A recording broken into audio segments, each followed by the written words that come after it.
Hello, hello. This is Nick and Joe chiming in again from the God Kast podcast. We want to give you guys a little update as to just generally what we're doing here as we've been sitting around starting to chat about Vedic astrology. The bird's eye view is I, Joe, am pretty new to the astrological space and really curious and exploring what this is and both discussing the intricacies of astrology and learning it from the quantum mind of Nick Haslock, but also letting it off-ramp and on-road into wherever it takes us culturally, internally, and so forth. And so in this episode, we may actually be getting into the inner workings of astrology and the Zodiac wheel, but future episodes, we're going to go everywhere from flat earth to Christ and everything are in between, getting some interesting spaces. Yeah, and how it all relates back to astrology and how we can use astrology to live a grounded life and unpack larger meanings and context so we can feel and know that, you know, the universe is alive and well, and, you know, how it lets us know we're loved and cared about is through synchronicity and the existential nature of all things being like infinitely a symmetrical paradox, and it's like the perfection. Just it's like it's all good. It is all good. It's all God. Live on the stream. God Kast. All right, so stick around. We're going to dive through the wheel of the Zodiac, look at the signs and the houses and how they relate moving around the whole cycle of existence. For wheel. In this little chat, Nick and I think we're going to dive into some of the baseline information regarding the Zodiac wheel, but baseline simply in that we want to talk about the signs and the move through the wheel, but hopefully get at it in ways that are A, illuminating and informative to someone like me or somebody else who's just learning astrology, but B, interesting and provocative to even somebody who knows, because Nick has a way of working his mind. And sprinkle a little adjectiveness on it. Yeah. So Nick, in terms of talking about the 12 signs of the Zodiac, maybe we could just start with just the nature of the wheel itself and then move inward to what those signs actually are as they relate to the whole Zodiac. Yeah. So, 12 o'clock or first house is Aries. And so Aries is number one, the first house. And so everything you say can, will, and be the definition of the meaning of the words that you're using. And so as we begin to unpack the word, the sound, the placement, what does Aries represent? Who rules Aries? Mars, what do we know about Mars? War, red, what do we know about Aries? It's first house. Oh wait, it's first place. It's number one. And what does a one look like? I. Aries is the origin of the I, the id, like the self, like the I am, the individuatedness of the experience. Like, do you have a planet in Aries? Where is your Aries? What house is your Aries in? So then you have house, sign, planet, relationship every time. And even if there's no planet in the house, that's still a relationship to no planets in the house. And so like if you have no planets in the house, that tells you just as much as what planets are in that house. And so in the first house, Aries, Mars ruled I, and so if you have, depending on what planet you have there, affects your whole like algorithm of how I experience I, and so then when you do your birth chart and then your ascendant is now another sign, what is your first house? If you're Pisces first house or, Gemini first house, you Gemini first? Depends on, I've been deep in the sidereal versus traditional, so it depends. I'm Gemini first house in at least Western astrology. In one of them, I'm Gemini first house. Okay, and then Vedic, you're I forget what I am in Vedic. So I'm bouncing between these charts so much. Yeah, so Vedic would fall back one, so you would be Taurus first house. Yeah. And so let's talk about yours. Taurus first house, so it's like you're doing Aries things in a Taurus way.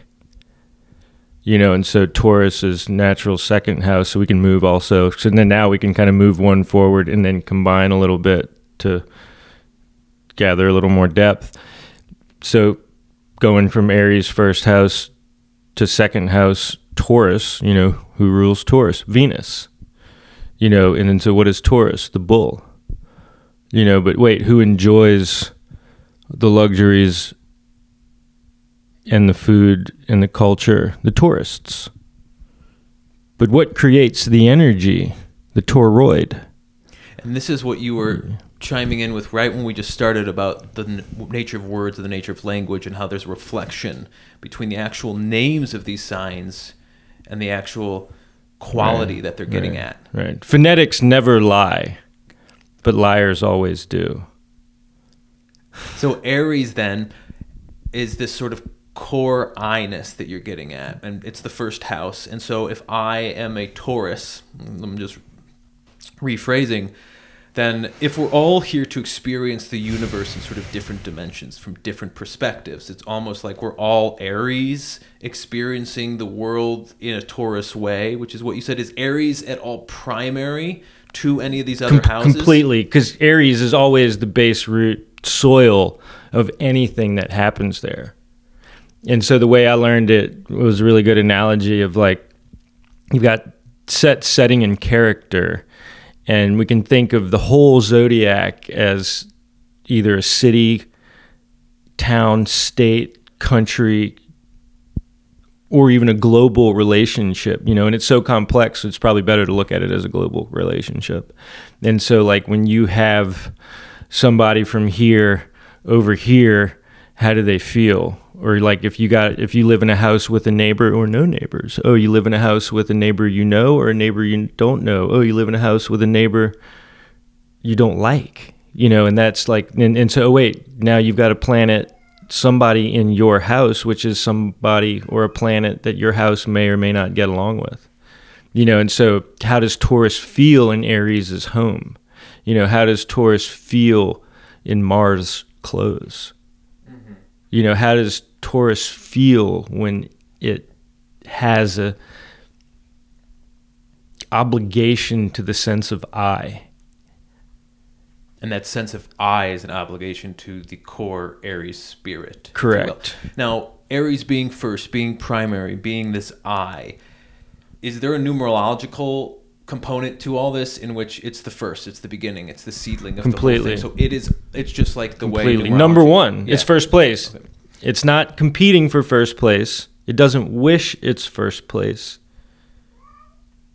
It is first place. And so maybe this can bring us into the second sign, because one of the main things I wanted to ask you was if the signs lead into each other for any reason. Now, obviously they do for any reason, but like, what is the actual movement transition between the signs? Why is it happening? How do we understand the relationship of one to the next, to the next, to the next? Totally. I mean, it's astrological. It's the logic of the stars. I mean, the transitions and the movements of every fractional division is like a very unique and specific relationship that Vedic astrology charts. Like every degree has a profound meaning of every sign. So then every planet into every house, I'm such a newbie that I had to bring a piece of paper with the Zodiac wheel, because I'm really trying to learn this stuff. I'm curious. So like if we move from Aries, first sign, number one, all the stuff you just named, all the wordplay, and then we move into Taurus, or we move into Pisces? Taurus. So it goes counterclockwise. The houses move counterclockwise, but the planets move clockwise. Okay. So then in that movement from Aries to Taurus, what is that movement from 1 to 2? What's going on there? Okay. So what are the elements, right? What are the numbers? What are the colors? What are the sounds? And so it's like a holographic relationship of all the dimensions creating a world. All the shape, color, sound, and vibration of since Aries, the natural chart position never moves, right? But then as the life and reality happens, the wheel is moving on the fixed archetypal forever fixed. The natural placement of the wheel, like archetypally, metaphorically, never moves.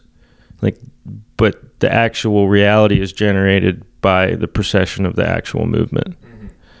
And so as Taurus, the ascendant, in the constellations, as the constellations are moving, that's our visual relationship to the clock. And so when we look on the eastern horizon, in the first 30 degrees from the 0 point of the bottom of the horizon to the first 30 degrees, that's one house. And then so if you're born at 8:15 a.m. and it's Taurus constellation at 28 degrees declination from the 0 of the horizon, the constellation itself is actually moving. So there is a real live measurement. This isn't like theoretical.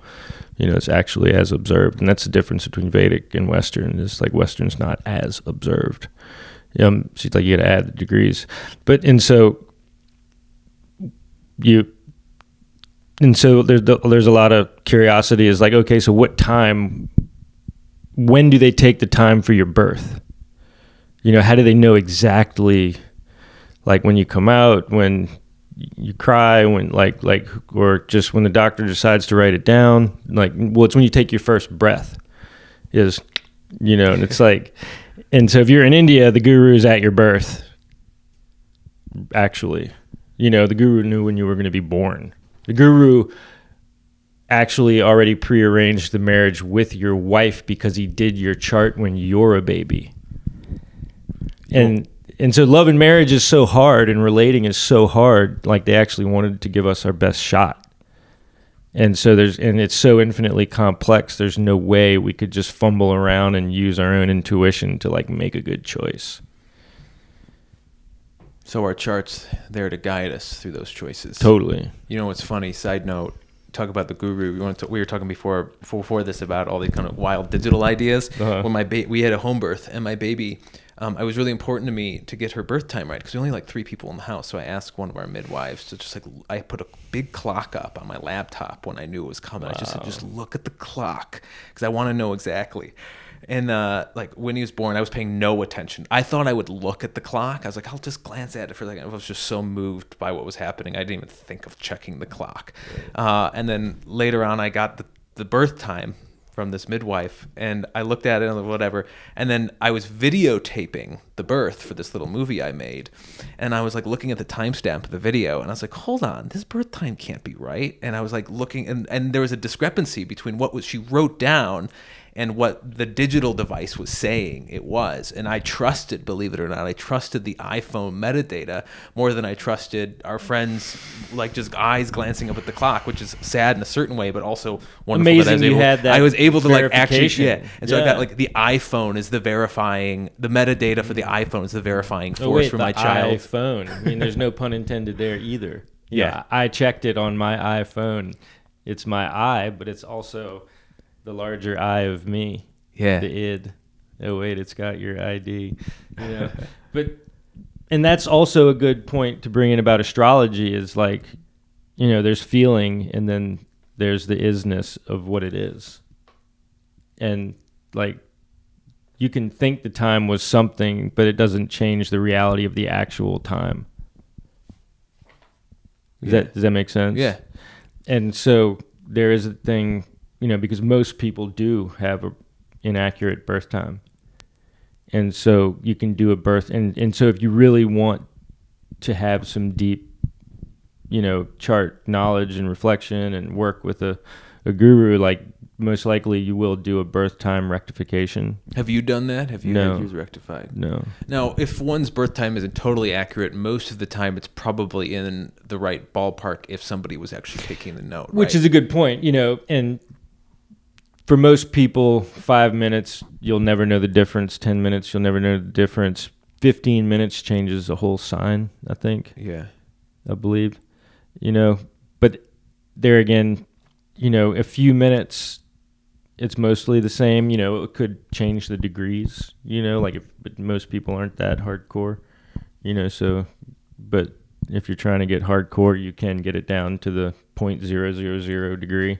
Yeah, and even as I look at my stuff, like I still have this desire in me. It's like, how can I get down on the super second? But dude, in the app, there's like when you put in your birth time, it says hours, minutes, and seconds. I found that because I've been exploring since our last conversation, sidereal versus Western, and really studying my chart on both of them. I say studying, and yet I forgot earlier what my first house was in Vedic, but nonetheless, bouncing between them. And that's been a whole trip in and of itself. But I found when I was looking up all the Vedic stuff, they've got down to the second. Yeah. You get super hyper granular. Right, because there's no space. Like there is no maybe. Everything is exactly to the degree. Yeah. And if you can't verbalize the exactness, it's okay to just say you don't know. But you can't say it doesn't matter. Okay. So let's move into Taurus. We were in Aries, then we're moving to the second house. What's Taurus all about? Taurus, the bull, the tortoise, the tourist. It's, the bull is the beef, the burger, the food, the nutrients. The Taurus is the shell. The turtle with its home on its back. It's always at home. The Taurus, it's the energy generator. The turtle has a Taurus on its shell. It's the shelter. It's not your home, but it's the quality of your home, and so it represents like the vibration or the degree, the quality of the nutrients in your life. It's the mouth. Well, Gemini is the mouth, but like Taurus is that quality. The little I've started to learn of these, I've gotten the feeling like people use the adjective like earthy. Would that qualify as Taurus? Yeah, grounded. Grounded, perhaps, is what I'm thinking of. Grounded. So, like, the Taurus is the full toroid infinite generator, right? And so it's, like, self-grounded. And so, like, a Taurus, a bull, a sleeping bull, takes up a lot of space and is confident. The bull has by the horn, take the bull by the horns, a bull in a china closet, like all these colloquial metaphors that we already know with, you don't take no bull, but I eat beef. You want a beef, you know what I mean? And so it's literally like all that nutrients, your chi, but it's also your finance, your daily money, your wallet, your spending money. Like if your second house is debilitated, or your Venus is, if your second house is debilitated, or exalted, you may have a lot or a little bit of money, and so it's like you could be a rich man, but you don't have money to spend during the day. Here's an important question that just popped up. Now, you just referenced the second house. We're talking about the second sign, Taurus. Is there a correlation in the characteristics between the planets as they fall along the procession? The houses, the houses, this first, second, third house, and so on, and the signs. We're now on the second sign. So there's an overlap there, or is there not? Right. Well, specify just a little more. Well, second house is to do with business and find resources and so forth in terms of houses, right? Well, 10th house is business technically, but the second house is like the dignity of your quality of life. Okay. Does that make sense? Yeah, it does. And so, like, did you grow up with a comfortable home? Did you have a home at all? But fourth house is your actual home, but you could have no home and still live comfortably. Mm-hmm. You know what I mean? Or you could have a lot of money, but no money to spend because you could have a strong 8th house or 10th, 11th house, but your second house is like what you have access to. It's the liquidity in your life. Do you eat good food? Do you eat, bad food? Do you eat fast food? Are you a vegetarian, vegan? If you're a Sagittarius second house, you might be, a vegan or halal or, kosher or, your food habits would be signified. Okay, so as we're articulating briefly the second house characteristics, do those characteristics or that essence, does that overlap with Taurus, the second sign, that number two. Boom. Yeah, exactly. So, and that's the next thing. It's like, okay, let's start at the first house. What's my first house? Okay, your Taurus first house so you've got Taurus in the house of Aries. That's one thing, but then now your Taurus is shifted. So now you got Gemini in the second house because your Taurus first house. So now you've got a Gemini in the house of Taurus. Oh, wait, 1 and 2 make 3. And so that activates the mind. You said, so you've got self, energy, and then mind, right? Or like you've got the person, the environment, and the experience. And so Geminis are all, absorbing everything, right? But, that's a Gemini first house, but you have Jupiter, Moon, Gemini, second house, and so that Jupiter, Moon, emotions, Jupiter expands. Second house is, that comfort, ability to have, be, do, access to the technology, the information, the finance, and the wisdom to achieve what you're going to do to whatever level the dignity of your unique placements are, and so in order to fulfill other areas of our chart, we have to have a certain amount of dignity in our second house, because if we were all bankrupt in the second house, you couldn't achieve these other things.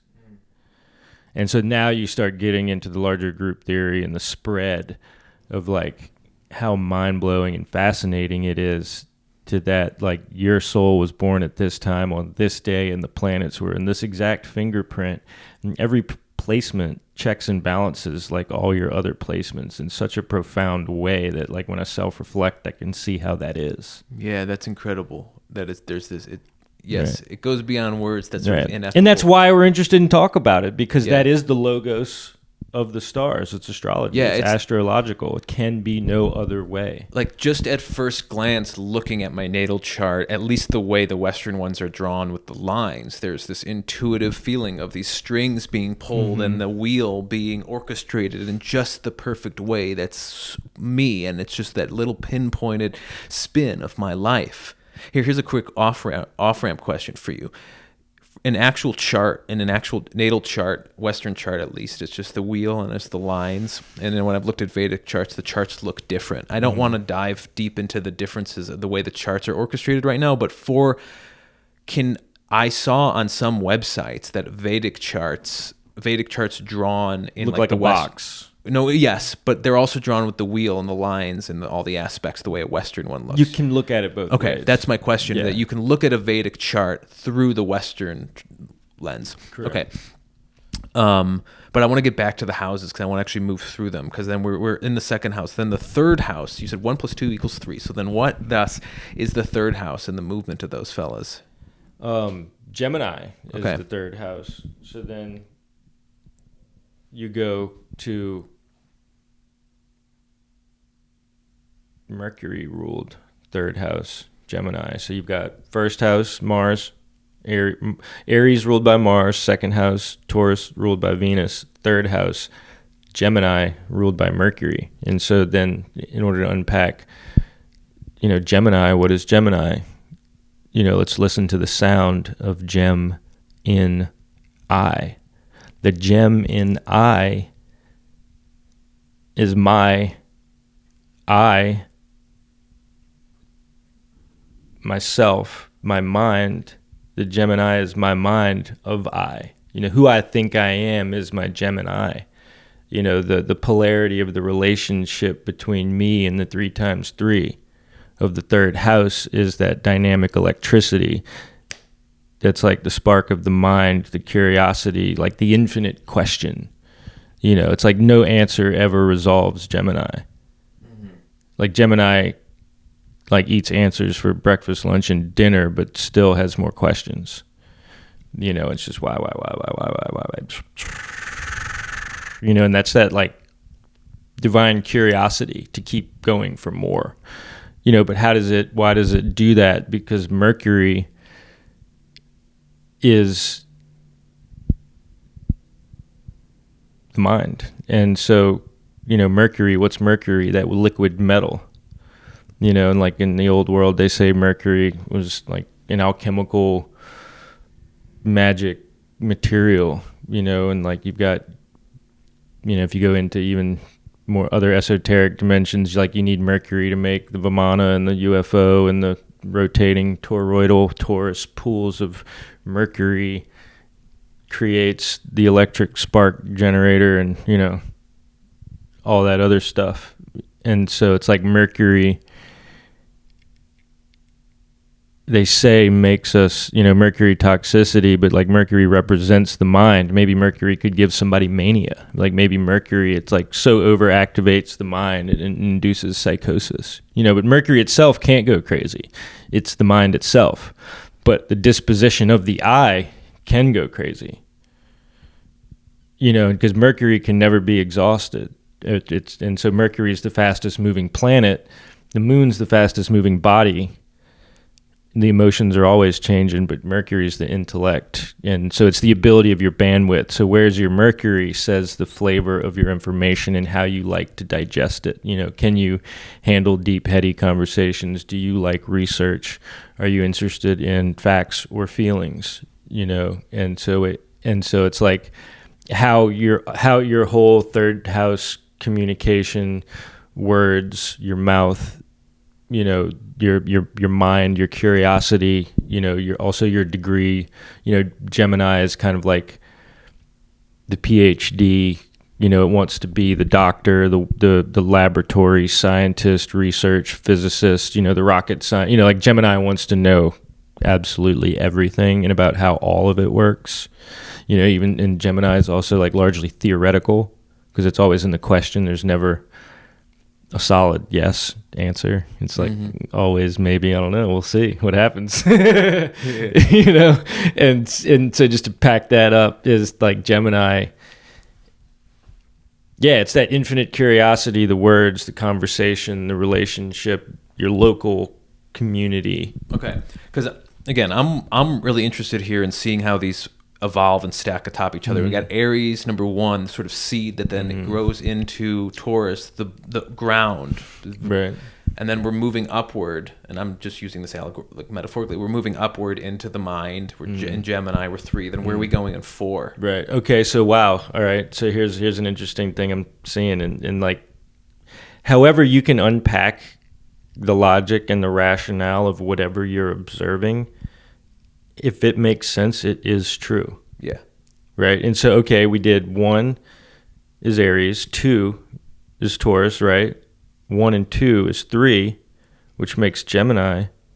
But then you've got 1, 2, and 3 equals 6. Does that mean anything? Like, okay, wait, what is 6? Where's 6? So from that, the relationship of those 3, add them up, equals 6.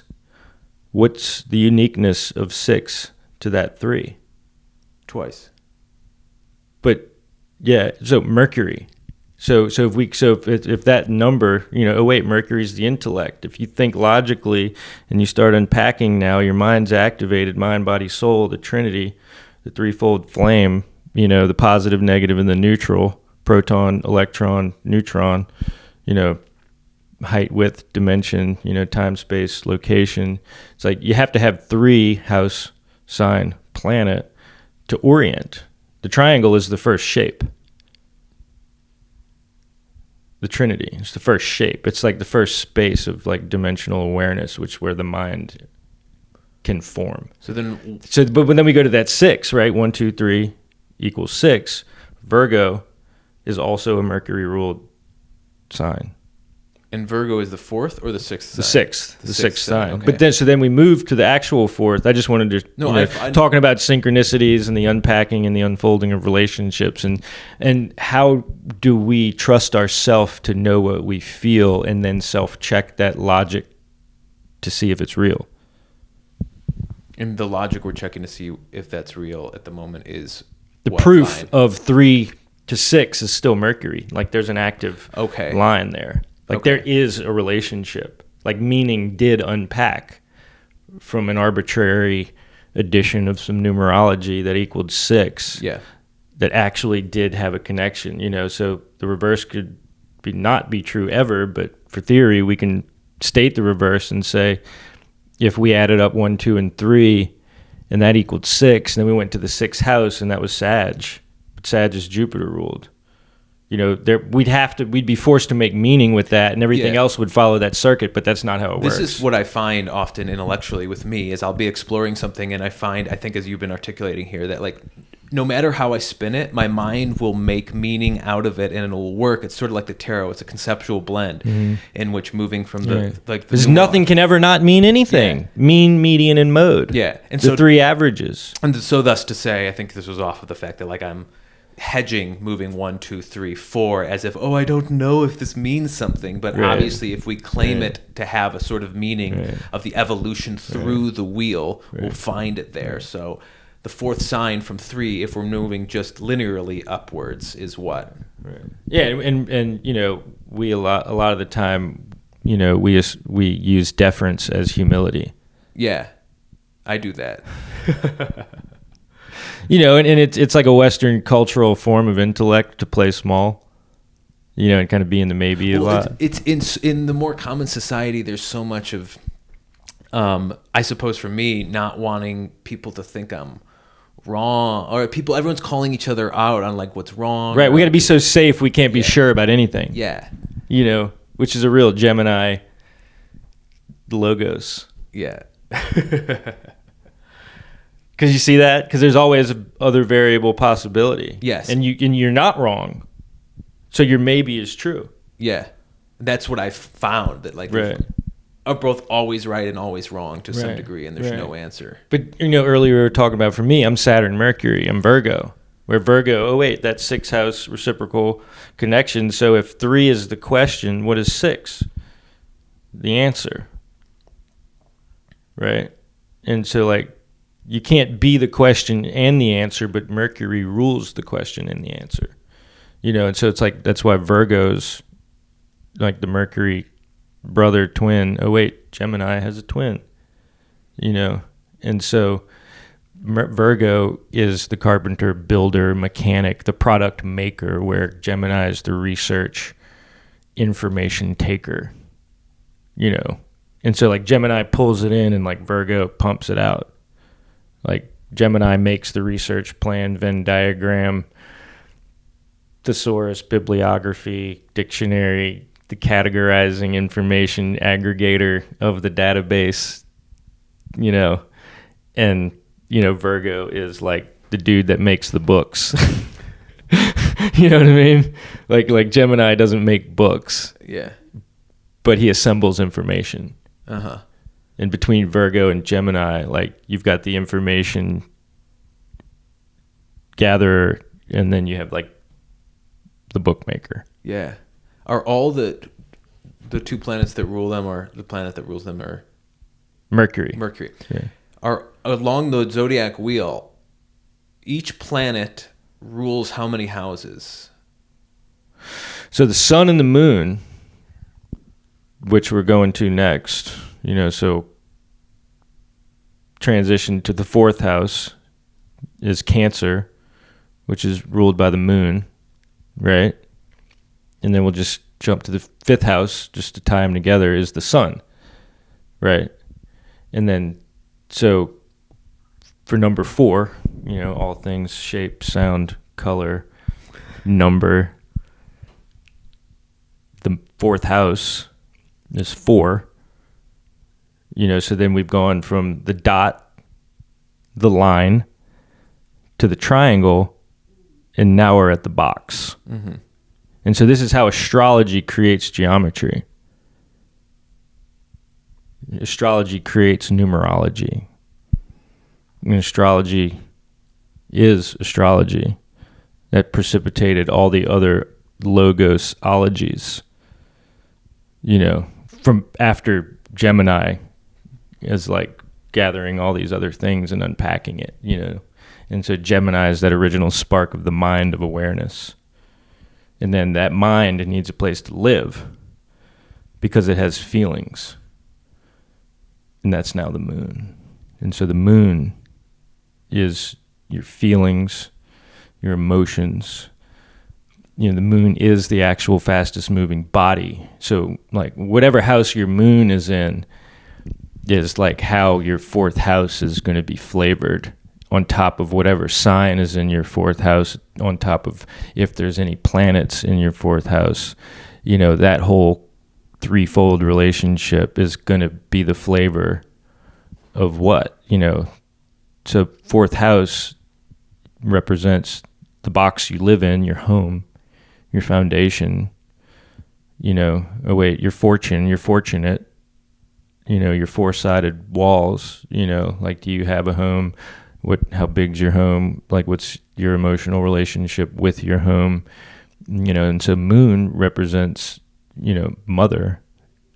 And then in tarot, it also represents loss and like mystery and emotion, you know. And so the moon, lunar, lunatic, you know, and so we've cracked, we're crazy, you know, a lunatic. You know, like right after Gemini is the fourth house, you know, and so it's like from the mind comes the emotion. What's the fourth sign? Cancer. Cancer. Right. And so then we went, you know, so the number's 4, the planet is the moon, and the sign is Cancer. You know, what can we derive from that sound? Like, we all know that sound, right? What sound is that? Say it. I don't know what sound we're talking about. What's the sound of say the name of the sign? Cancer. Oh, the actual sound of the word cancer. Yeah. Cancer. Mm-hmm. We all know what cancer is. Yeah. Like, why do we know what cancer is? Like, how do we know what cancer is? You know, I mean, it's like probably the number one word in our reality right now. Mm-hmm. Oh, wait. The emotional mind is what governs our reality. Oh, wait. What, you know, the emotional dis-ease is a Cancerian placement. You know, the comfort of your mind in your body, how you feel, you know, the comfort in your mind of how your body, of how you feel, you know, and like astrologically speaking, you know, I'm not a doctor, can't diagnose, treat, or cure anything. This is not a health show. Disclaimer. Anyone listening thus far. You know, the Google is listening. Check me out. The Google's listening to us. You know, so it's like the YouTube. Yeah, we gotta cover our bases. Yeah, the YouTube's Googling the stream, and so like the quality, dignity of Cancer is your home, your mother, your moon, your emotions, not your mind. It's Mercury, but your emotions. But, you know, the funny thing is we misplace our emotions for our mind most of the time. You know, but then our gut is neither our mind or our emotions. Mm. And so wait, what rules the gut? 6th house, Virgo is the intestines, is the gut. So wow, I'm like unpacking that right now. Mm-hmm. It's like Mercury rules the mind and the gut, right? But what's between Gemini and Virgo?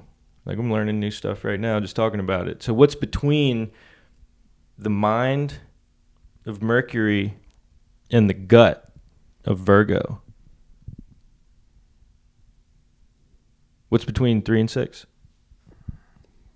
4.5. Well, 4 and 5. 4 and 5, yeah. Yeah. Right. So then we've got Cancer in the fourth sign. Mm-hmm. And I think it's really valuable the way we're drawing all these correlations across both the numbers and then the houses and the numbers. And even, I mean, there's all these offshoots that some of which you touched upon about, like, Mercury rules Virgo and Gemini, but does the moon rule any other signs, or is Zodiac, or is Cancer the only sign that's ruled by the moon? Boom. Yeah, I don't think I got to say that yet. So your Gemini's on. Yeah, so the sun and the moon have a single house planet sign relationship. And then the rest of the planets have a dual. 2. Okay. Correct. And then are those dual planets, are they across from each other so it was Gemini's the 3rd house, and then ruled by Mercury, which also rules Virgo, which is the 6th house. And so just finish the last thought I left off on is, so between the 3 and the 6, there's the 4 and the 5, which is the sun and the moon. Okay. So you've got the sun and the moon, like how you feel and how you be, and like how you shine. Like, so we talk about the 5th house a little bit, so 5, sun, Leo, so the sun is everything we already know it is and more. The sun, it's like logically unpack it. What does the sun do? It shines. What's what's the quality of it? It's hot. It's bright. It's the king. And, so the 5th house rules like how you shine. They call it your Atmakara, because where your sun is, it's like your soul, it's your soul, but your soul's presence, it's like how you are, and you're Leo, so it's everybody knows Leos, and just a general connotation of like being the actor, the stage musician, not necessarily musician, because that's Pisces is the music, but Leo could be anyone that puts themselves front and center, or like, are you Capricorn 5th house? All Virgos are Capricorn 5th house. So like you shine when you work. Why? Because 6th house is the house of service. And if your 1st house is got the 6th sign in it, that means Capricorn, the 10th sign, is in the 5th house, and so every Virgo has the same chart sign house relationship, but not the same planet relationship. That's unique to the person. And so between the 3 and the 6 is the sun and the moon, and so it's like who you are informs your gut. I'm a Leo sun in Vedic, I believe. Okay. Which has been interesting because, it's just like I actually had difficulty grasping what Virgo sun meant to me. And that's part of the fun of astrology, is sort of feeling into it intuitively and doing the meaning making. But I was always sort of reaching and moving about. But Leo sun feels really easy. I don't really have to do much work to have that make sense. And I'm a Leo sun too. Yeah, I think I'm a Leo sun. I'm getting mixed up, but I think I am. Yeah, said the Gemini. Yeah. And whatever I choose to be, whatever that other chart is. No, it's true. It's like I'm looking, it's a very Gemini thing to be looking at lots of different charts, literally observing the different perspectives of who I am from all these different charts on the internet. And so what's funny is you're not a Gemini ascendant, but because I know you're Jupiter moon Gemini, and moon is that like the experience of who I am, which isn't actually who I am. And so that Jupiter moon can override the Mercury, and so I think you are Mercury Virgo, and then your sun Leo. And so like I'm Mercury Virgo, and I'm also sun Leo, and so it's funny that like we're here, like we're able to share this conversation so effortlessly. It's like you're Jupiter moon Gemini, but I'm Rahu Gemini, which is like an equal opposite of Jupiter moon, because Rahu is a lunar node, north node, and it's kind of like Jupiter, but it's different a little bit. It's still expanding and big and fast and quick, and Gemini is always Gemini. So it's, and to bring it all a bit further, is even like when you interact with people, places, and things, and friends and relationships, and like the synchronicity of all of that timing is that live planetary house relationship for you and your chart is the quality and the timing of how you interact with the world outside of you and your friends, so like, the clock of the stars sets up the synchronicity of the communication of the person, of the relationship, of the flavor, of the timing, even to like who you have and the type of people you have in your life. Yeah, the fact that we're doing this podcast right now has something to do with all of the placements of the houses that we've been talking about. Totally. Yeah, like Virgo's getting lit up this year, with like really kind of coming on to the stage. Like the nodes are in K2's in Virgo right now, so it's that lunar south node of bringing in and converting everything of your past mastery into like your now activation, like really summarizing like all of your embodied information and crystallizing that into a thing, and like reaching the maturity of that digestion, like of that Virgo process. So the Virgo is the 6th house. And so we just moved from moon-based 4th house to the Leo 5th house. 6th house Virgo we've talked a lot about in different moments up until now. What's the 7th house? Libra. So then where are we moving from that evolution? Excuse me. So we just started to double. So, or we got our second double now. You know, so it's like right after we got the Mercury, Virgo, Gemini thing, Sun and the Moon are single, and then Virgo, Mercury, and then now we're at 7th house, Venus, Libra. You know, so now that was the Taurus, Venus, and now we're at Libra. All right, so second house is now also, second house and 7th house are tethered. Correct. By Venus. Right. Oh, and then so now like the number, you know, just to jump to it since it crossed my mind, is now that 7th house and that 2, you know, that's 9, you know, and then it's not Jupiter, you know, so 9 is Jupiter ruled, 7 and 2 is 9, you know, like we did, it went from Mercury from the 3 to the 6. It's a different kind of relationship there, you know, since we're almost forced to make meaning since it exists. It's mathematical. Like, okay, what can we bring out from the number 9, you know? And so it's funny, you go from that 3, 6, and then right next to the 6, it's 7, but it equals 9. You know, like you can pull it out, and my Gemini connecting all the dots, but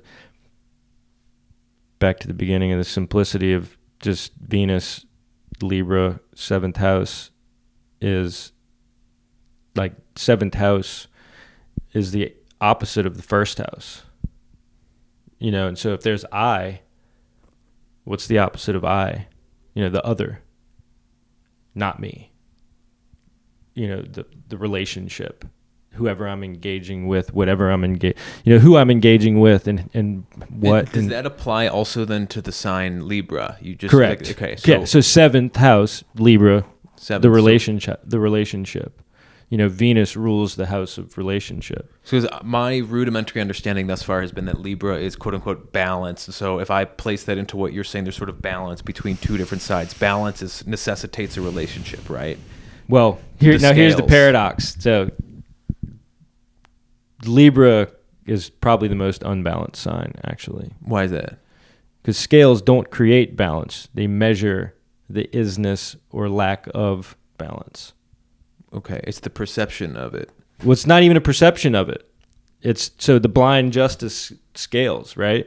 Lady Justice, Libra, holding the scales. Mm-hmm. Like that's kind of the sign for Libra, like the image, the scales, right? And so a scale is blind. It has no mind, preference, or say or sway about what's being measured on the scale. So Libra creates zero balance. The scale has no balance or control to what gets balanced. Like the scale empty is balanced. It's zeroed out, hopefully. Maybe the dignity of your 7th house is your 7th, you know, anybody's 7th house is different. But naturally, yes, Libra itself is balanced because it's the neutral scale. But once you shift away from the theoretical perfection of, you know, planet-free house sign relationship, in that vacuum of theory, Libra's balanced. But that's it. You know, like once you hit start on the universe and the clock and everything's moving, you know, it's like whatever's passing through the 7th house is getting put on the scale. Oh, wait, so Virgo makes the thing and he passes it off to Libra. And so Libra is the Venusian, sensitive, liberal, socially aware, contract engagement, Libros, books, colleges, information, contracts, words, deeds, your congruency, how you show up in relationship to your lover, or your business partner or your brother, or however whatever the flavor of that contract is. So does Libra not have this sort of harmonious vibration? I envision somebody that's just able to sort of grok a situation and address what needs to be addressed, the peacemaker vibe. Libra desires balance, so it will always be the one pointing out the fault. Okay. At least in their perceptual experience, whether it's a person or just the force. Their intention is balance, but they never experience it. Okay. Because the world's not perfect. But they're the ones looking for balance the most, right. And thus the reason why there's the measuring everything, not even, like they're not even looking, they're just measuring. And so is one's, let's say, inner intuitive composition, if there's somebody that feels balanced and as vague as that may be, in harmony with life versus being frenetically whipped around at every which way. I would say that's a person with no planets in the sign of Libra. Somebody that is going with the flow or that's getting whipped around? Going with the flow. Like somebody who's just a quantumist. Like somebody who's a quantumist doesn't know they're getting whipped around. Okay, that's the perfect word for what I'm looking for, is equanimity. Yeah. So the scale alone is a quantumist. It's in the perfect state of isness. It's balanced. But like once you start transacting and measuring, then you have to tell the truth on what you put on the scale. And, name one place that perfect balance exists. So then we're dealing with the reality of the nature of the thing, actually. All right, what's the eighth house, eighth sign? Boom, boom, boom. Welcome to the eighth house. And so, boom. So what was the last thing we said? Have to deal with the actual nature of the thing from 7, right? The balance, the scales. Right. And so right on into the 8th house, there's Scorpio, Mars ruled, number 8. What is the first thing that comes to your mind about 8? It's twice a 4. It has an infinity vibe. It's 1 less than 9. Yeah, so it's the infinity. 8th house is ruled by the mystery. Like without an 8th house, there's nothing worth doing. Because it's all pre-scripted. Without mystery, there's no adventure. And the 8th sign then? Scorpio. Oh, that's what you said earlier. Okay. And so Scorpio, and then the element water, like Scorpio is like a water element. Scorpion, what's a scorpion? It's kind of like a Cancer crab, but it doesn't live on a wet desert amidst the water you can't drink. The irony of a Cancer, right? And so like a crab, we got to go back here for a minute because this is I should have. So the crab lives on the edge of the water in the sandy, non-fertile desert of the water you can't drink in the most wet, arid place of all. You'd be crabby too. It's like a lunar landscape. It's weird. Yeah. You know what I mean? There's no shade. The nights are cold and the days are hot. The wind's always blowing. And in order to get away, you got to dig a hole. I mean, like, just the metaphor is just perfect. To just like the whole moon, kind of just like when people are really stuck in their moon, their lunar landscape of just like, oh, poor me, woe is me, or like, or the emotional hyperbole. You know what I mean? Oh, wow, the sun's shining. It's so beautiful. This is paradise. Yeah. Just like how fast the tides change on the beach. It's just like high tide to low tide to wind to rain to just like, the edge of the shore is just getting whipped. And so that's Scorpio or 8th house. Well, that's so it's both, so the 4th house is the moon, but the 8th house is kind of the landscape of the moon. because the scorpion is on the landscape and it's the liquid, it's like the poisonous crab now. Who rules Scorpio? Mars. Yeah. And so Mars is the hot heat, the desert, the scorpion, Mars, war, spear, scorpion, puncture, staff, poison, attack. Scorpios can be prickly, they've got claws and a stinger, and so like that scorpionic mind, Aries, the Scorpio, like Virgo's the hermit, but Scorpio's kind of is the recluse loner, but it still needs the world. It's like the savant. They're like Van Gogh, it's like cut his ear off and mail it to you and paint you a painting about it. And then, then he goes and does a show about it, and then he acts like he's crazy. And then it's just this whole like melodrama of the character, like Scorpio's the melodramatic Leo. But that's Scorpio, that's not the 8th house. And so we haven't really distinguished further, the house, the foundation to the sign of like, the setting and the set, but the character Scorpio, it's more of like the embodied stuff and the inner emotional ideas, whereas like the house of the 8th house is, the factors and the things and the situations that are Scorpio is interested in. And it's like this deep analytical, like Scorpio, the carnal 8th house, 8th house is, so we're kind of going tangent immediately on the 8th house, is probably should. Everything goes tangent in the 8th house. Because like the 8th house is the tangent. Like it's the unmeasurable, unknowable. It just kind of scatters everything. Like you can see your planets there. You can see your sign that's there. But like, well, can't, everything just goes like, oh wait, 8 is the opposite of the 2, the Taurus. That toroid is the 8 generate, is the 2 of the Taurus, toroid, and the 8, there's almost an elegance to the Taurus, and so the 8, the opposite, is the sort of impossibility, still tethered to that toroidal form. And as I've been exploring my charts, charts, never still. It's that like Scorpio-itis of just like there's got to be more in there. It's just the rabbit hole.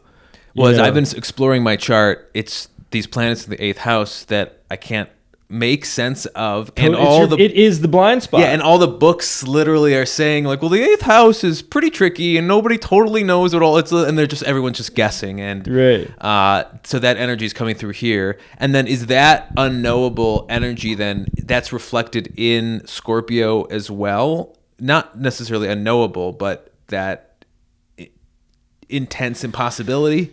Yeah. So it's almost like a flavor of Gemini.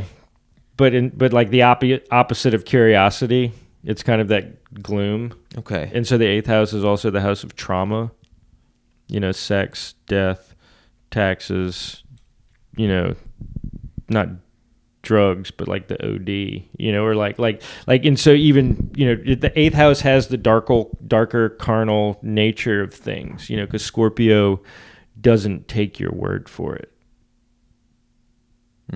Gemini takes all the words and has no experience, where Scorpio doesn't care about the words. Let's have the experience. And so everything in the 8th house is like deeply experiential. Like everything in the 8th house governs like the somatic experience of like your chart. Of like that mystery vortex random number generator that's still perfect harmonic synchronization to the necessity of the lesson of your particular version of the mystery. Oh wait, my story, the mystery, is a function of his story, of history, which is ruled by myth, which is the root of my truth. So like the 8th house is the whole hyperbole of like the origin of the nature of the myth, of the truth and the mystery, and how my story relates to his story and the mystery of the truth. It's like the conspiracy theory rabbit hole, like just like Fantasia's box of just like more just keeps coming out and we don't know where, how, or why. It's the boundaries of space, And it's even the rabbit hole of like people are even saying that space doesn't exist now. You know, it's like you've got all the opinions, but they're not even opinions. That's astrology throwing in these new random wrenches in the gears that are forcing us to like constantly recontemplate and reorient and like, is this right? Are we doing it right? Does everything we know as a society, culture, history, reality actually it? You know, do I have the patience and the willingness to question the things I think I know, the things I'm choosing to believe, and the accuracy of my lived experience? Big questions. That's eighth house, you know. So eighth house is like, just like, you see how all that energy just kind of starts activating up. It's big mystery. Yeah, it is. All right, so then we move on to the ninth sign, ninth house. Where are we then? 9. Sagittarius. Jupiter ruled the ninth house. What comes to mind for you? Well, Molly, my partner, is a Sagittarius, or at least in Western astrology, she's Sagittarius. It's still, I forget where it's placed in her Vedic, so I'm always equating Sagittarius with Molly, but actually when I hear about Sages, I haven't totally done the math as to where that falls with Molly. You said in one of our first conversation or last time, like Sage Aries, as if there was a relationship between Sagittarius. Yeah. But wait, that also sounds like Aquarius. The Sagittarius, the Sage Aquarius, the Sagittarius, Sagittarius, the Saga, the Sadhu, and even the sadistic. You know, like it's that whole. It's like the mortal truth. You know, the sadhu wants to know the mortal truth. You know, and so that's very apt for being after the eighth house. You know, so the Sagittarius, the sadhu, the sage is on the saga, on the quest, not the question. Gemini's in the question who never left. Gemini stays in the lab. And everybody brings Gemini the information. But wait, you know, who's on the other side of Gemini? Sagittarius. You know, and so Sagittarius is the sadhu out in the world, the student on the quest who's looking for the lived experience because you've just left the eighth house. You know, and so the eighth house is all that visceral, like just embodied alchemical knowing that you can't prove, but you have to prove. Like, I'm going to prove this. You know what I mean? And so that's the Sagittarius. You know, the Aries, sage of information. You know, the warrior of the information. Not necessarily the truth or the balance or the equality of Libra, but Jupiter, the justice, the judge, the sage, has the wisdom to make the call to share the embodied experience after the digestion of the whole journey from 1, 2, 3, 4, 5, 6, 7, 8.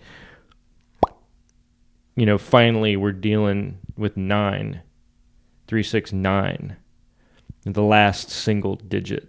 Yeah, in my knowledge of numerology and deep diving with the Enneagram, 9's the sort of sacred end of the line for certain traditions. The 9. 9. No. Oh wait, you know what you're talking about. And so like Sagittarius is like trying to nail Jello to the wall, whereas like Gemini will post his questions very decoratedly on the wall. Like Sagittarius is that uncornerable goo of the wisdom's all-pervading truth, because it is, and it's like that kind of the deceptive logic that keeps you wanting to know more, you know. And so it's like, but Jupiter, 9, Sagittarius, So 9 is the last single number before you go into 10, which is the world. And so it's like when you leave, and then so it's like, as we could just say the sun is going through 1, 2, 3, 4, 5, all these, it's like this, it's this archetypal ascent of the self, the food, the mind, the home, the embodied, like 5th house, like the I am doing this, and then to the 6th of like the construction, like I'm now actively beginning to build that which I think I am, and then moving into the contract agreement of those I'm doing it with, or how I'm doing it, into the mystery of embarking on that contract preparedness in the, oh shit, like things are getting real now, the wisdom's coming in, I'm leaving the 8th house, like all this mystery of apprehension, and like I got to do the thing that my 1, 2, 3, 4, 5, 6, 7 has already contracted for, and then like this, it goes into the oven of Mars, which is the birth canal gestation portal of creation. And so, and then in order to take that divine product and then insert it into the world, it has to go through the portal of Sagittarius. So the 8th house birth canal is that like manifesting portal generator, where like all the energetic assimilations like get materialized into a tangible, actual thing. And so like Sagittarius kind of like rules the flavor of your things, and like all your stuff, your ethos, your story, your ethics, your morals, Sagittarius, like depending on where your Sagittarius is,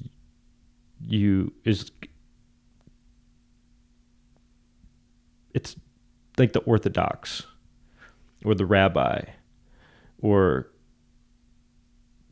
the Hindu. It's like the whatever that very articulate, specified lineage, wisdom keeper line, whether it's indigenous or Western, Eastern. So in this, I'm enjoying how you're building it, and as you said, an archetypal ascent, because that's sort of what I was looking to explore here.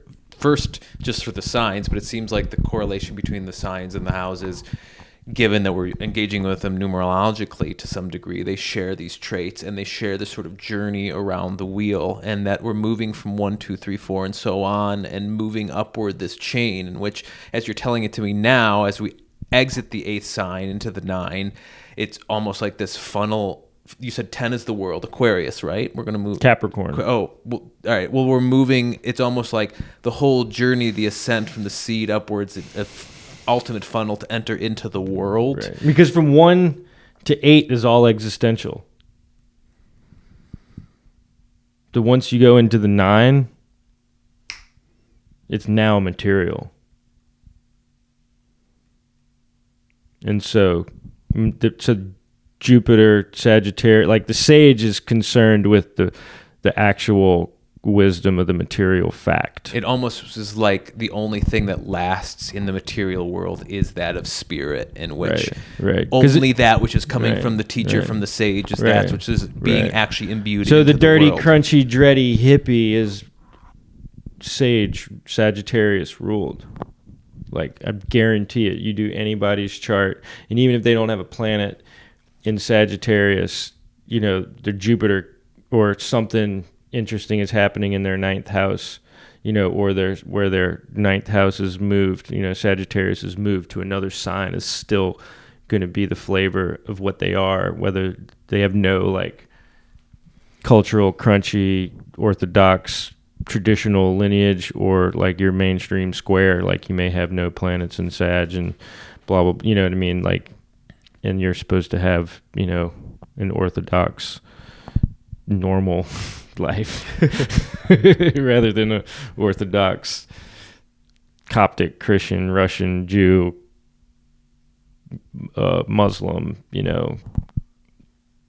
And so like if you had no planets in the 9th house, no planets in Sagittarius, and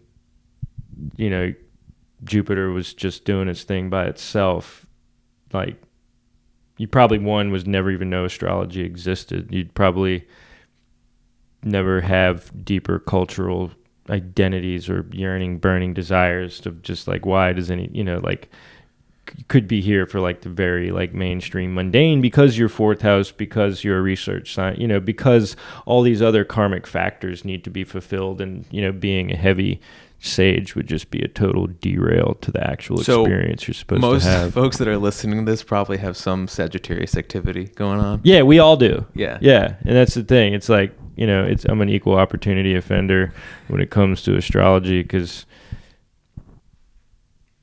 we can't have any pre-sensitivities about wisdom. Oh, wait, that's Sagittarius. Oh, wait, I'm K2 Sag. Oh, wait. So it's just like, you can always correlate, This is something I think I've had to come to terms with, and I don't know how much it plays out in my chart, but that when I first got into spirituality and philosophy and so forth, as a Gemini, I've always been curious about stuff, but as I got really into wisdom traditions, it sort of boggled my mind at first that not everybody else was just totally starving for an infinite stream of this. Now I've learned that you have to have a color and texture and character that actually desires this, and that's Sagittarius. Could you imagine if we were all just like these frenetic, mercurial, like information, rabid, like seemingly like anxious characters? It'd be a weird world. It'd be madness. Yeah. Like, thankfully the chart is the perfect like distributor. Okay, so what's 10 then? Capricorn, the world. What's 10? 10 in the Enneagram, there is no 10, but what popped to mind was the circle around the Enneagram, which is sort of the wholeness of the thing that's encasing the whole thing. So 10, what's that sound like? Like, just unpack, say the word, and like what comes to mind. I mean, 10 sounds like two. Well, what 2, rhymes 10. with 10? 10, tin. Take it. You want me to take this? What rhymes with 10? Like, what's 10. the first word that rhymes pen. with 10? It's like a pen. It's like a bunch of pigs hanging out in a pen place. place. T-E-N and keep riffing off T-E-N. Tenacity, tenacious, tennis. Tense. And so the attention, the intention, so Capricorn 10 is also Saturn. And so 10 is the ones and zeros, the hard data, the binary code of the world, marketplace data. So Capricorn is the system administrator.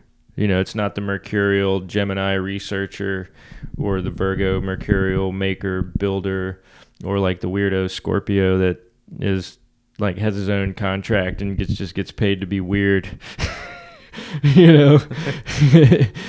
like Scorpio's like the rogue savant that just like everybody puts up with because like it doesn't seem like he's here, but he's always coming up with like the on point weird shit at the random time, and it like can't live without him, and you can't really live with him.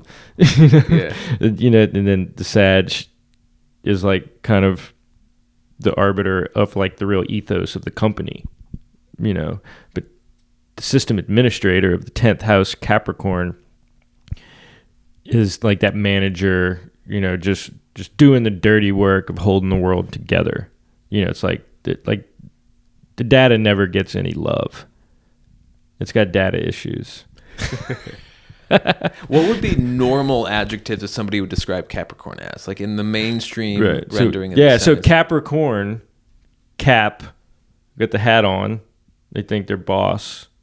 Cornered, Capricornered. It's like the capstone. Capricorns like to corner people. Saturn, authority, the world, the ones and zeros, the data, the information. Did you do it right? Did you follow the rules? You're entering the world now. You got zoning and administration and like setbacks and lot lines and restrictions and like fine print, and you're just like, holy shit, I just want to go back home and live in the woods and like turn my sage sadhu ass around and just like run out of Babylon. And so Capricorn, if you got planets in Capricorn, if you got a lot of things in the 10th house, but if like we'll speak about the sign, because like you could have planets in the 10th house and be like awesomely engaged in business. Like I'm Rahu Gemini 10th house, so it's like I'm a Gemini, thinking, it's like all my friends are, like we're doing this and we're friends, and so, but Capricorn is like kind of like the mind-itis of the rules, so it's like Capricorn is really where our anxiety lives. Am I good enough? Are you good enough? Is it good enough? Like, but it's also the capacity, because Saturn is Chronos, time. Nothing, they say heaven nor hell escapes the hand of Saturn. And so it's like Saturn, they also say that Saturn is the black sun, the old king, which is now the janitor, the old man, the crippled one who walks slow. Saturn's like the slowest visible planet, and Saturn has the keys to every room in the castle. So the Zodiac Venn diagram through the lens of Vedic is that the house system is like a castle with the sun and the moon, the king and queen. Mercury's the prince, Venus the princess. Jupiter, Sagittarius is like the sage, the wisdom keeper to the king. And then, so Mercury being the prince has the freedom to be blessed, to absorb all the information, to travel. So Mercury also rules travel, information, electronics. Not necessarily the data, but the machine and the intellect. The information isn't actually the data. Sometimes if you could separate it. And so this whole castle of characters. And so Saturn has like the keys to everybody's room, when you're home, when you're not home. And so like Saturn can see how you left your room. So Capricorns are the one that are going to be like, dude, you went out of town and you left your room dirty, and I had to clean all your dishes, and like you didn't change the sheets and you forgot to pay your light bill, and on and on and on. And you're just like, dude, like give me a break. I was going to have fun. Come on, leave me alone. Out in the world. But and so it's like Saturn is that constant percussive, repercussion, oh wait, what's the sign of Capricorn? It's a ram, it's a sea, it's like this weird alligator, sea goat, mermaid character. And like in original depictions. But so ram, it's like Aries is the ram, but Capricorn's the goat. So Capricorn, it's like climbing the rock wall. It's working hard, going vertical, doing the things that nobody could do, would do, or even want to do. But it's like that self-obligation in the chart. Like now that you're in the world, you're out of like this solo Sagittarius solo wisdom quest, and like now you're like at the show selling your product, your package, your book. You're in the market, farmer's market, the trade show, or even just on YouTube, like you're in the marketplace.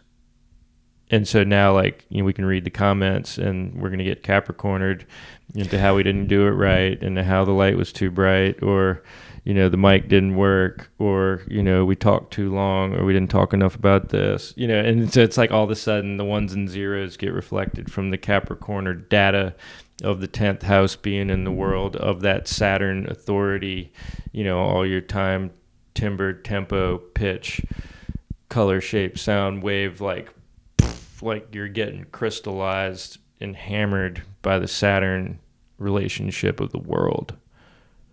And so they say Saturn, like we're getting to our first Saturn sign. We haven't covered Saturn yet. And so Saturn, the 10th house ruler, nothing can escape Saturn. It's like the black hole sun. And it just brings in the truth, and it feels really dark and slow and heavy. And, Saturn rules black, metal, cold, slow things, and so it's like once we get out in the world and we're all alone and like these realities set in, we're getting the cold, hard, dark truth. Beautiful. And then we're at 11, Aquarius, right? Totally. And so Aquarius, 11th house, also Saturn ruled. They're just right next to each other? Mm-hmm. That's interesting. Yeah. So the other parts of the wheel, they're Right. across from each other, but here they're right next to each other. Yeah, but everything is such a perfection of its relationship. It's just wow every time, because you've got like the sun, moon, single, but then you've got Saturn now.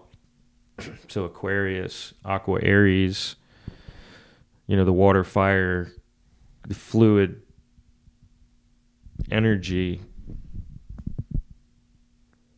like that liquid light, electricity, the Aqua Aries, the intuition, the 11, that synchronicity, spontaneity, the magic of the community, the I and I, It's like we're beyond the world now. We've moved through it into that layer that's beyond. Right. The light. And so we've left the marketplace, and we didn't go back home, but we're now going to sort out the experience with our elders and our larger network we've made from the marketplace. We've now left our third house friends and our home, and our fifth house father, son, like this inner ego's drive that like lit our fire to get out to the world. And now we're like cold, wet, and damp with a bucket of cold water coming out of the stormy ocean of the 10th house of just getting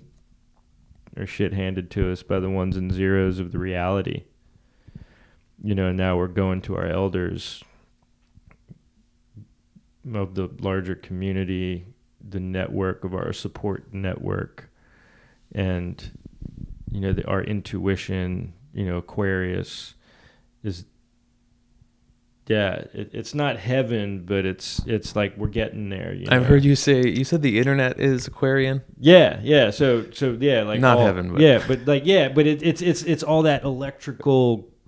It's the woo sphere. It's the sort of interconnected the hive. Light. It's not like the mind, but it's that higher mind. It's like the gnosis. It's like that cosmic gnosis that, like, we're just like faulty, ignorant humans trying to figure out, and it doesn't matter what we say, we'll never actually know. But thankfully, there's like this blessing of the 11th house is like the Hunger Game drop from your support group up in the bubble dome. Mm-hmm. That's like dropping you these clues or little care packages or something. Yeah, I feel like we could do a whole episode talking about the Aquarian internet, which we should decide on, because there's something about that like the first time you mention, like, the internet's Aquarius, and one of your just like hyperspeed reads at some point. Oh wait, we're moving in the age of Aquarius. Yeah. And so we're leaving. Remember the planets move kind of backwards. We're like going from Pisces. No, that's counterclockwise, but we're going from Pisces to Aquarius, and so Jesus, fish, 12th house. We're going there now. So like, what's 12th house? Pisces. 12, and so the revisitation of the three, the Trinity returns. Boom. 12, Pisces, Christ, because that's a whole other thing I want to. Which is heaven, but it's also kind of that existential hell. It's prison and paradise. It's the devotion of the solitary monk and the confinement of the straitjacket of the loony bin. These polarities at 12, then they would arrive us back at 1, the center, the source, the 1, the Aries. Right. Because both 11 and 12, Aquarius and Pisces, these are both things specifically that I want to like dive into in future episodes at length, the nature of the Aquarian internet and the networked age, and then how Christ and religious philosophy also ties into all this. And so that's us all happening there. Our reality is literally a function of the precession of the ages through the Zodiac. Yeah. Well, this is an amazing way to like look at it all. I know it's been it's so literal, it's liturgical. Yeah. It's the literal literature. Well, because I've been looking for a way to grasp onto all this stuff that isn't just a bunch of adjectives and words. And as I learn systems to integrate them into my own wisdom, it's helpful knowing people and reading people and so forth. But I'm too new and too busy to do all that stuff. And the way to grasp on for me in a sort of reductive, almost low resolution way is just look from the bird's eye view. What's the whole procession? What's the symbolic archetypal ascent of the thing, and then I can start hero's to place journey. Exactly. Then I can start to place. Oh, all right. Well, 7th is this, 4th is this, and start to like really integrate what those mean, as opposed to just like them being flashcards in some way where they're all disconnected. They are all connected. They're all moving with each other. Totally. Yeah, inseparable. Indivisibly individual. Yeah. Isn't that wild? Like an individual is also indivisible. It's individuated, but it's also never separate. Yeah, this is, I feel like, right when I was getting into spirituality, what I was getting from Alan Watts so much was that way in which we're both as individual consciousness, but we're also relational. Oh, wait, the 12, the 1 and the 2, me and you, is actually the 3. It's like I and I, 3, heaven, back to the whole Gemini mind generator, curiosity, quest, question. It's like 12 is the undoing, the revision of, but we forgot to say who rules Pisces. Jupiter.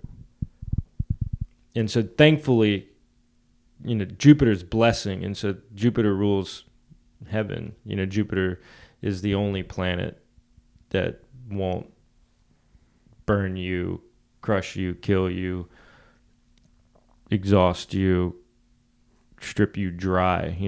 Like reality couldn't exist without blessing.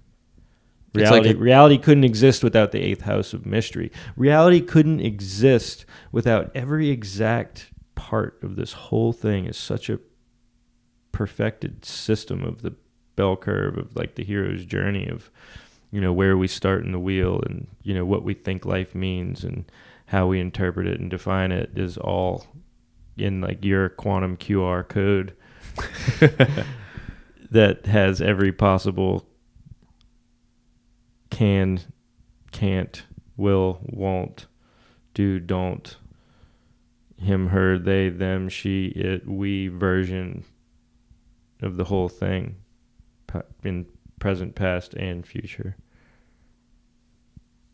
The wheel in the sky keeps on spinning. Wheel in the sky keeps on. Oh, it keeps on It's turning. funny. I went to the dentist yesterday and today, but yesterday it's like radio rock, but satellite curated, so there's never any commercials, and it's safe music, but you're still playing a lot of the classics, and it's just so amazing if you really listen to classic rock and all those ballads, and just what they're saying is like such deep archetypal truth.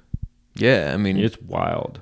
Yeah, and it's one reason why it all lasts and why it's all still resonant. Right. It's just it was richer, and the Zeppelin lyrics. You can hate mullets forever, but you can't deny the truth of the music. Yeah.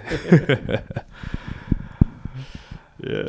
Well, we've been going for an hour and a half here. All right. So this has been awesome. I know it's been a little rambly for anyone that's still with us in terms of moving about in different spaces, but I think we've covered some pretty interesting ground in moving through both the signs and the houses, numerologically, archetypically, and just seeing the way the whole wheel actually evolves and grows and then loops back on each other at the end. So thanks for listening, everybody. This is Nick and Joe once again signing off the God Kast pod. All right.